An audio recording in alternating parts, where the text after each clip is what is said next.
Hello मित्रमैत्रिणींनो, Madhuri's डिलिशियसमध्ये पुन्हा तुमचं स्वागत आहे। मी आज दाखवत आहे तुम्हाला जळगाव स्पेशल शेवभाजी। ही खूप फेमस शेवभाजी आहे। तर चला बरं आपण बघूया त्या शेवभाजी बनवायला आपल्याला काय काय साहित्य घ्यायचे आहे। तर इथे मी 4 लोकांची शेवभाजी बनवत आहे। त्यासाठी मी 5 कांदे घेतले, मध्यम आकाराचे 5 कांदे उभे उभे कापून ते तव्यावर भाजून घेतले थोडं तेल टाकून। त्यानंतर खोबऱ्याची मोठी वाटी, अर्धी खोबऱ्याची मोठी वाटी ती किसून घेऊन ती पण तव्यावर भाजून घेतलंय खोबरं। त्यानंतर लाल मिरच्या 10 घेतल्या आहेत आणि शेवभाजी जरा छान चमचमीत बनायला, झणझणीत बनायला लसूण मी आज जरा 12 ते 15 पाकळ्या घेतल्या। अद्रकचेही तुकडं जरा 5-6 तुकडे घेतले, छोटे छोटे 5-6 तुकडे घेतलेले आहे। आता आपण त्याला मसाले बघूया। तर सर्वप्रथम मीठ, चवीनुसार मीठ। त्यानंतर हा गरम मसाला, घरगुती गरम मसाला आहे। हा गरम मसाला आहे। तडक्याला देताना जिरं मोहरी थोडं टाकायचं आहे आपल्याला। हिंग लागणार आहे थोडेफार। त्याच्यानंतर हे तिखट, माझं तिखट आहे, हे तिखट आपण वापरणार आहोत। त्यानंतर हळद आहे, धना पावडर आहे आणि आपल्याला लागेल तेवढे तेल। तर आता साधारणतः हे शेव मी रेडीमेड मागवलेले आहे। हे असे जाड शेव फरसाणवाल्याकडे मिळतात किंवा डीमार्टवर किंवा मोठ्या दुकानांमध्ये पण मिळतात। तर असे भाजी शेवभाजीचे जाड शेव सांगायचे, असे हे जाड शेव साधारणतः 4 लोकांसाठी मी हे 150 ग्रॅम आणलेले आहे। तर आता मी कढई तापायला ठेवलेली आहे। तर आपण कढईमध्ये पहिले तेल टाकून घेऊया। साधारणतः हा जो चमचा आहे, खोल चमचा, हा 3 चमचा तेल आपण याच्यात टाकणार आहोत।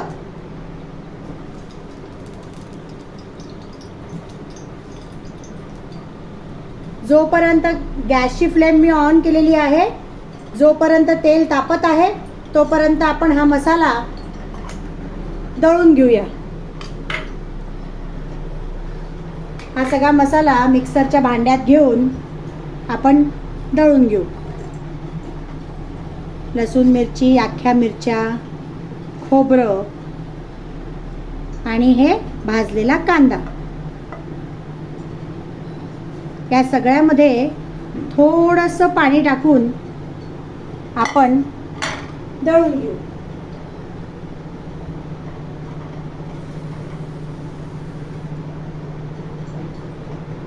यात थोडं पाणी टाकायचं आहे, जास्ती नाही टाकायचं पाणी।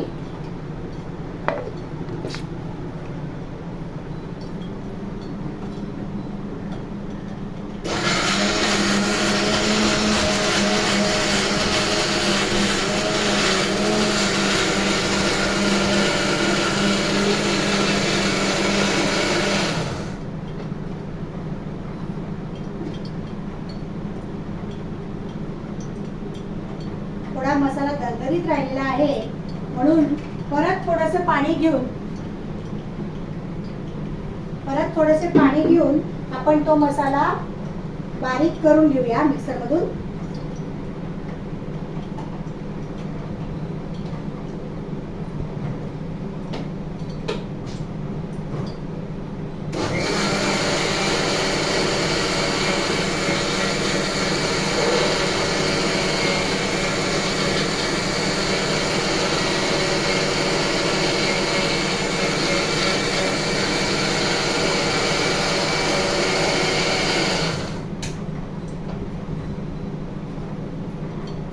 हे बघा, आता आपण असा हा बारीक दळून घेतलेला आहे मसाला। गॅसची फ्लेम थोडी मोठी करूया आपण, म्हणजे तेल आपले तापलेले असेल। आता ही शेवभाजी झणझणीत करण्यासाठी आपण अख्ख्या मिरच्या घेतलेल्या आहे, त्याप्रमाणेच आपल्याला बाकीच्या गोष्टी टाकायच्या आहेत। तर सर्वप्रथम आपण तेलामध्ये सगळ्यात पहिले या शेव बेसनाचे असतात, त्याच्याने गॅस होऊ शकतो, म्हणून सगळ्यात पहिले आपण हिंग टाकूया तेलामध्ये। हिंग टाकल्यानंतर आपण आता हा मसाला सोडूया।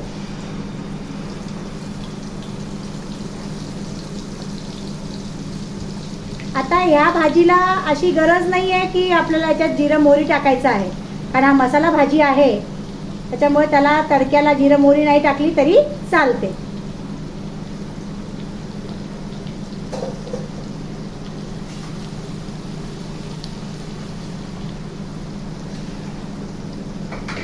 मसाला हलवून घेऊया.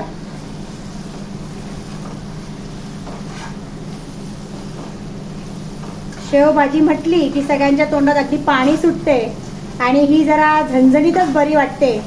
बाहेर मस्त पाऊस पडत असेल आणि शेवभाजीचा बेत असेल तर मस्तच वाटते. आता हे आपण कांदा खोबरं भाजलेला आहे त्यामुळे हा मसालाही लवकर भाजला जातो. मसाल्याचा सुगंध छान पसरला आहे. साधारणतः 2 ते 5 मिनिटं हा मसाला भाजायला वेळ लागतो.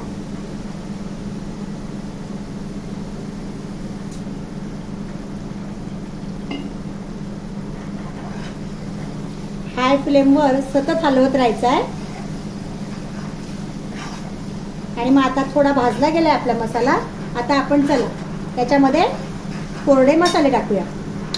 तर सर्वप्रथम मसाल्यातला मोठा चमचा अर्धा हळद टाकायची आहे. त्यानंतर धना पावडर टाकायची आहे 2 चमचे. त्यानंतर आपण मसाला दळताना अख्ख्या मिरच्या घेतल्या होत्या आणि त्या पण माझ्या तिखटवाल्या होत्या त्यामुळे आपण हिशोबानेच टाकायचं आहे. तर हा चमचा भरून 1.5 चमचाच आपल्याला तिखट टाकायचं आहे, कारण अतिशय तिखट झालं तर घरात लहान मुलं असतील तर खाल्लं जाणार नाही. आणि हा माझा घरगुती गरम मसाला ज्यामध्ये सगळेच गरम मसाले आहेत तर हा 2 चमचा टाकायचा आहे. हे सगळं टाकून झालं की गॅसची फ्लेम थोडी हळू करून, आपले मसाले जळायला नाही पाहिजे म्हणून थोडी हळू करून सर्व मसाले कांदा खोबऱ्याच्या मसाल्यामध्ये मिक्स करून घ्यायचे. ते मिक्स केल्यानंतर बघा कलर किती छान आलाय. एकदम मस्त असा मरुनिश रेड कलर आलाय शेवभाजीच्या मसाल्याला. हा मसाला तुम्ही जेवढा भाजाल ना त्याप्रमाणे तुमची त्याची चव असते भाजीची. आणि ही झटपट बनणारी भाजी आहे. म्हणजे तुमचा मसाला जर रेडी केला, फक्त मसाला रेडी करायचा आहे. शेव तर तुमचे रेडीमेडच असतात, ते जाड शेव. बारीक शेव आणि पिवळे शेव वापरू नका. मी जे दाखवले आहे लाल शेव जाडवाले ते फरसाणवाल्यांकडे मिळतात, त्यांच्याकडनं घेऊन यायचे. तर ही भाजी अगदी झटपट बनते. अचानक आपल्याकडे पाहुणे येण्याचा प्रोग्राम झाला आणि लवकर काहीतरी झणझणीत चमचमीत बनवायचं आहे तर हा ऑप्शन छान आहे. आता हे बघा अशी निशाणी असते, तेल सुटायला लागलं, मसाल्याला तेल सुटतंय, ही निशाणी असते की आपला मसाला भाजत आलाय.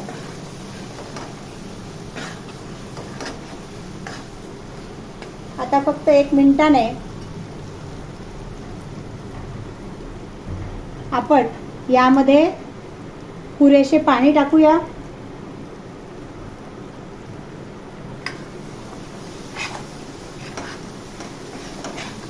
मसाला चांगला भाजलेला असला की तो लवकर भाजला जातो तेलावर. आता झालेला आहे. चला आपण पहिले पाणी टाकूया याच्यामध्ये. तर सर्वप्रथम आपल्या मसाल्याच्या भांड्याचे पाणी टाकले मी 1 ग्लास. त्यानंतर शेवही पाणी पितात हे लक्षात ठेवा हा. तर माझा हा जो तांब्या आहे साधारणतः समजून घ्या 2 ते 2.25 ग्लास पाणी आपल्याला अजून टाकायचे आहे. हे बघा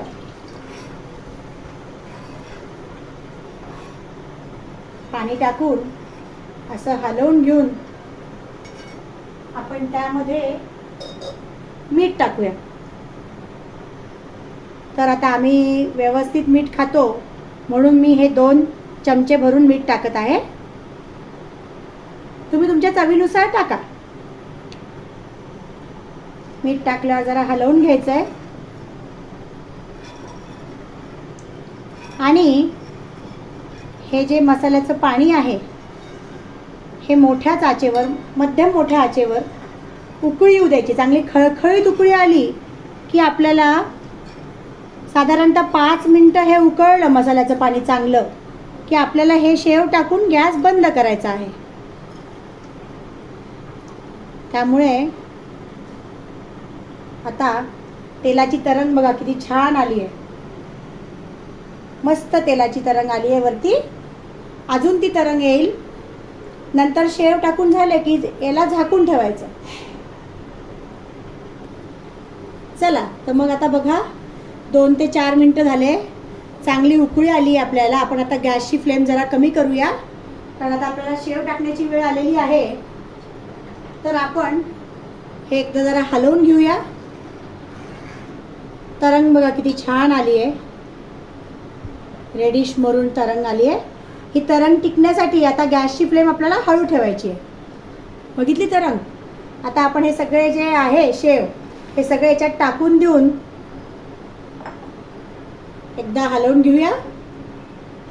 आणि शेव टाकल्यानंतर लगेच इमिजिएट साधारणतः अर्धा मिनिट झाला की गॅस बंद करायचा आहे आणि त्याच्यावर झाकण ठेवून द्यायचं. कढईवर झाकण ठेवायचं म्हणजे त्या वाफेमध्ये ते शेव नरम पडतात. आता आपण गॅसची फ्लेम बंद करूया.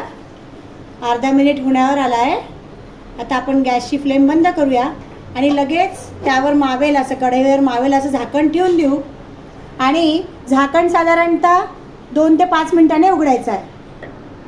चला तर आता 5 मिनिटं झाले आपल्याला झाकण ठेवून. बघूया बरं शेव नरम झाले का आपल्या भाजीतले. तर हे बघा छान नरम झालेले आहे. आता ही भाजीवर आपण जरा कोथिंबीर टाकूया. कोथिंबीर टाकून हलवून घेऊया. शेवांनी सगळा रसा, आपला मसाल्याचा रसा पिलेला आहे. आता आपण वाढूया.